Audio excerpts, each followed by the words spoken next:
நான் போயிட்டு வரேன். ஏனுமா நீ வீட்டுக்கு போய் குழம்பு வச்சு சாப்பிட்றதுக்குள்ள வயிறு பசியே போயிடும். நான் ஒரு டிபனில் குழம்பு ஊற்றி தரேன், கொண்டுட்டு போ. வேண்டாக்கா, நீ உங்கள் வீட்டுக்குன்னு கொஞ்சோண்டு தான் குழம்பு வச்சுருப்பா. அப்படிலாம் ஒன்றும் இல்லை, நான் இன்னைக்கு நிறைய குழம்பு வச்சுருக்கேன்.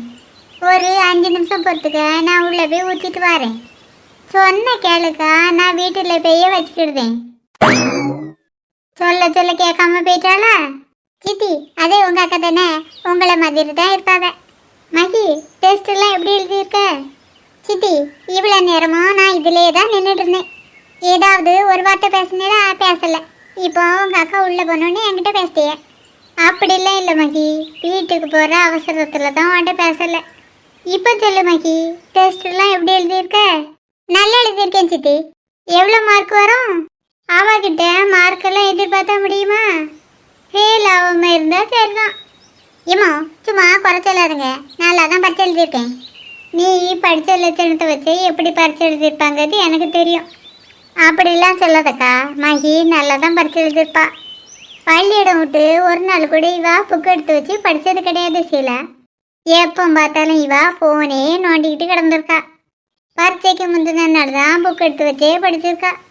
வேற எப்படி இவளுக்கு நிறைய மார்க் வரும்? மகி புத்திசாலி பிள்ளைக்கா, எப்படியும் நிறைய மார்க் வாங்குவா. அப்படி சொல்லுங்க சித்தி. இந்த அம்மா எப்போ பார்த்தாலும் என்னைய குறை சொல்லிக்கிட்டே இருக்காத. உன்னைய குறை சொல்லணுன்னு எனக்கு ஆசை போரு, அதான் குறை சொல்லுங்க. அம்மா இப்படி தான் குறை சொல்லிகிட்டே இருப்பா. நீ சித்தி வீட்டுக்கு வரியா? சரி சித்தி, உங்கள் வீட்டுக்கே வந்துடுறேன். சரி சீலா, இவளை அங்கேயே வச்சுக்க. ஆனால் பூ மாதிரியே இங்கே விட்டுறணும். சரிக்கா. என்ன குழம்புக்கா வச்சுருக்க? அதுவா சித்தி, அம்மா சாலை மீன் குழம்பு வச்சுருக்காவ. ஏக்கா, மீன் பொரிச்சிருக்கியா? பொரிச்ச மீனும் வேணுமா சீலா? அதை இன்னொரு டிபனில் போட்டு கொண்டு வரட்டுமா? வேண்டாக்கா, எனக்கு இப்போ ரொம்ப வயிறு பசிக்குது. ஒரு தட்டில் சோறு போட்டு கொண்டாயா? சரி கொண்டாரேன். டிபனை கொண்டாக்கா, நான் அதில் வைக்கேன். வீட்டுக்கு போங்க சொல்ல கொண்டு போகிறேன். இந்த சீலா பிடி. சீலா, உனக்கு குழம்புல உள்ள மீன் வேணுமா இல்லை பொரிச்ச மீன் மட்டும் போதுமா? சாப்பிட்றதுக்கு பொரிச்ச மீன் மட்டும் போதும்க்கா. சரி, அதில் உட்காரு, கொண்டுட்டு வரேன்.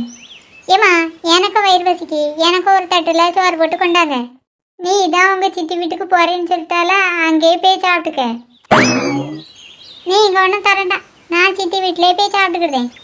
ஆமாம், சும்மா சொல்லுவோம் மகி. இப்போ 2 தட்டில் சோறை போட்டு கொண்டு வருவோம் பாரு. இதில் உட்காருவோம் மகி. சரி சித்தி. நான் சொன்னேன்ல மகி, ஆமாம் 2 தட்டில் சோறு போட்டு கொண்டு வருவானு, அதே மாதிரி கொண்டு வந்துட்ட பார்த்தியா?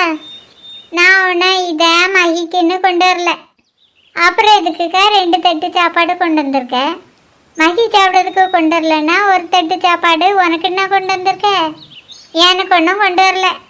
நீ வயிறு பசிக்குன்னு சொன்னால சீலா, அதான் 2 தட்டில் சோறு போட்டு கொண்டு வந்திருக்கேன். நம்பிட்டேங்க, எனக்கு சாப்பிட்றதுக்கு தான் நீ போட்டு கொண்டு வந்திருக்கானு. ஆனால் என்னால் தான் 2 தட்டு சோறை சாப்பிட முடியாது. அப்போ என்ன செய்யலாம்? ஏக்கா, இந்த 2 தட்டு சோறுமே எனக்குன்னு தானே கொண்டு வந்திருக்க.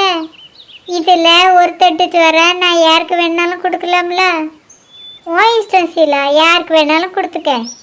மகி, ஒரு தட்டு சோறை நீ வாங்கிக்க. சரி சித்தி.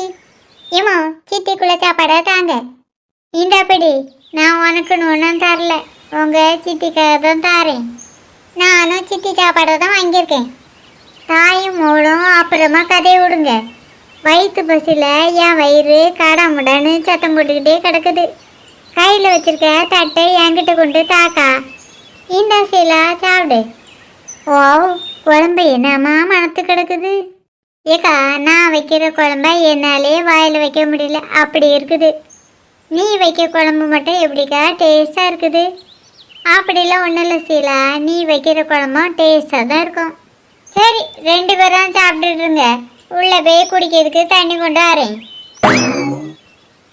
என்ன மகி, பார்த்துக்கிட்டே இருக்க, சாப்பிடு. சரி சித்தி. 2 பேரும் சாப்பிடாமலே தட்டை வச்சு பார்த்துக்கிட்டு இருக்கியே. நல்லா அள்ளி அடைஞ்சி சாப்பிடுங்க. நல்லா அள்ளி அடைஞ்சி சாப்பிட்டோம்னா சுருக்காவே உங்களை மாதிரியே குண்டாயிரும். என்னை மாதிரியே குண்டா இருந்தால் தான் அழகாக இருக்கும். உங்கள் 2 பேர்த்த மாதிரி தேஞ்சி தேவாங்க மாதிரி இருந்தால் நல்லாவா இருக்கும். நீ வயிறு பசிக்குன்னு தானே சொன்னா சீலா, வேற எதுக்கு சாப்பிடாம வச்சு பார்த்துட்டு இருக்க? ஒரு வயிற்றோறு வாயில் வச்சோடனே விற்க ஆரம்பிச்சிடக்கூடாதுலக்கா. அதான் நீ தண்ணி கொண்டு வந்த பிறவே சாப்பிடலான்னு பார்த்துட்டு இருக்கேன். தண்ணி இதில் வைக்கேன், என்னமா சாப்பிடு. உனக்கு வேற எதுவும் வேணுமா சீலா? எனக்கு 2 பொரிச்ச மீன் தாயேக்கா. ஆ சரி சீலா, உள்ள போய் எடுத்துட்டு வரேன். நம் நம் நம். மகி, பொரிச்ச மீன் வந்துட்டு. உங்க முன்னாடி உயிரோட வர நான் கண்ணுக்கு தெரியல. செத்து போன 2 மீன் மட்டும் கண்ணுக்கு நல்லா தெரிஞ்சாங்க. அதை பிடிக்க தெரியாம இருக்கும். உங்க மாமியாருங்கக்கா அனக்கல்ல. ஓ, அவிலே கேட்க அவிய பிள்ளைகளை பார்க்கன்னு ஊருக்கு போயிருக்கு. எப்பங்கா வர்றவ தெரியல சீலா, அதை பற்றிலாம் என்கிட்ட சொல்லிட்டு போகல. சித்தி, ஒரு வாரத்தில் வந்துடுவாங்களாம். என்கிட்ட ஒழுங்கா சொல்லலை, இவகிட்ட உள்ளதை சொல்லியிருக்காவ பற்றியா? வயசான வேலை இப்படிதான்க்கா, நம்மக்கிட்ட ஒழுங்கா கதை விட மாட்டாவ. பேரன் பேத்திக்கிட்ட மட்டும் நல்லா கதை விடுவாவ. ஆமாம், நீ சொல்லுறது உண்மைதான் சீலா. சரி சரி, எவ்வளோ நேரம் தான் அந்த தட்டை கையிலே வச்சுட்டு இருப்ப எங்களுக்கு தான். நீ இன்னைக்கு உமாவை பார்த்தியாக்கா? அவளை நான் பார்க்கல சீலா, எதுக்கு கேட்க? மல்லிகாவோட வாளியை ஒரு நாள் வாங்கிட்டு போனாலாம், இன்னும் திருப்பி கொண்டு வந்து தரலையா. உன்ட்ட யார் சொன்னா? மல்லிகாவோட அம்மா தான் சொன்னாவ. நான் அவளை பார்த்த அன்னைக்கு கொண்டு வந்து கொடுக்க சொல்லி சொல்லுக்கேன். 2 பேரும் இதில் இருந்து சாப்பிடுங்க. நான் உள்ள நிறைய பாத்திரம் கிடக்கு, பெய்ய கழுவிட்டு வரேன். நான் சாப்பிட்டுட்டு வரேன்க்கா, அப்புறமா 2 பேரும் சேர்ந்து பாத்திரத்தை கழுவுமே. நீ எப்போ சாப்பிட்டு நான் எப்போ பாத்திரத்தை கழுவ? நீ சாப்பிட்டு முடிக்கிறதுக்குள்ள நான் அவ்வளோ பாத்திரத்தையுமே கழுவி முடிச்சிருவேன். ஒழுங்கா உட்காந்து சாப்பிடு, நான் உள்ளே போகிறேன். சொன்னா கேட்கலா, எல்லா வேலையும் ஒத்தையிலே கிடந்து செய்க. சரி மக்கி, சுருக்கா சாப்பிடு, நம்ம வீட்டுக்கு போவோம். ஆ சரி சித்தி.